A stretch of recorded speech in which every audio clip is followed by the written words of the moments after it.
মাৰ্ঘেৰিটাত শিক্ষা বিভাগৰ পয়া লগা ছবি 128 জন ছাত্ৰ-ছাত্ৰীক পাঠদান দিয়ে মাত্ৰ এগৰাকী শিক্ষকে 1974 চনতে স্থাপিত জাগুন কথাচেমা প্ৰাথমিক বিদ্যালয়খনত আজি উপলব্ধ নহল ছাত্ৰ-ছাত্ৰীৰ অনুপাতে শিক্ষক গিৰীন্দ্ৰনাথ ফুকনে অকলেই পালন কৰি আহিছে দায়িত্ব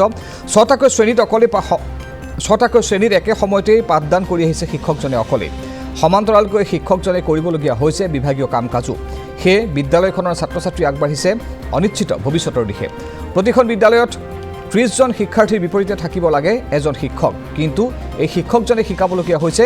128 জনকৈ ছাত্ৰ-ছাত্ৰীক অকলেই আৰু শিক্ষক নিযুক্তিৰ বাবে ৰাইজ দল সংগঠনে চৰকাৰক আবেদনো জনাইছিল কিন্তু আজিলৈ কোনো সুফল নোপোৱাৰ অভিযোগ উত্থাপন হৈছে শীঘ্ৰেই বিদ্যালয়খনত পৰ্যাপ্ত শিক্ষক নিযুক্তি দিবলৈ মুখ্যমন্ত্ৰী শিক্ষামন্ত্ৰীক আহ্বান ৰাইজ লগতে স্থানীয় দল সংগঠনৰ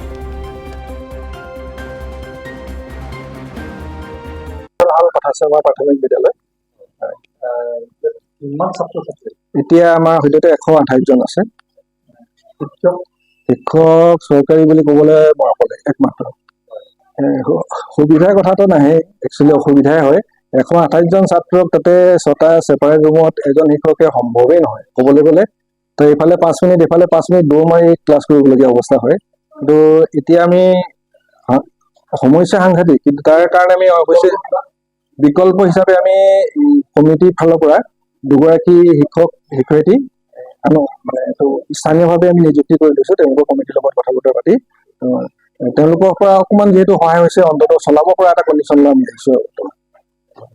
ক'বলৈ গ'লে তেখেতটোতো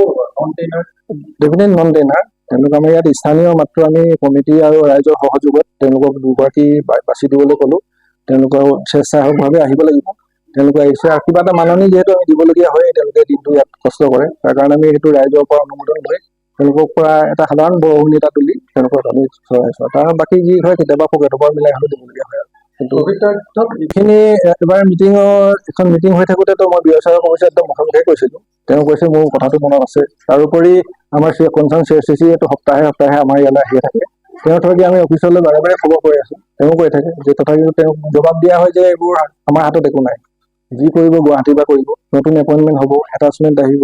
ৰেচনেলাইজ আহিব পাব আপোনালোকে এনেকৈ গৈ বাট চাই আছোঁ আৰু দিন গৈ আছে আমি উপায়টো নাই আমাৰ এই কথাচেমা প্ৰাথমিক বিদ্যালয় যিহেতু বহুত পুৰণি বিদ্যালয় এই অঞ্চলৰ এই স্কুলত এতিয়া শিক্ষকৰ অভাৱ মাত্ৰ এজনে আছে এই এজনে শিক্ষা দিয়াটো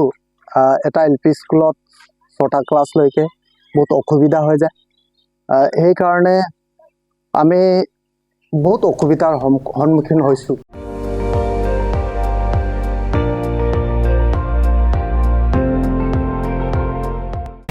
আপুনি চাই আছে ND24 সৰ্বশ্ৰেষ্ঠ নহয় সৰ্বোত্তমৰ দৌৰ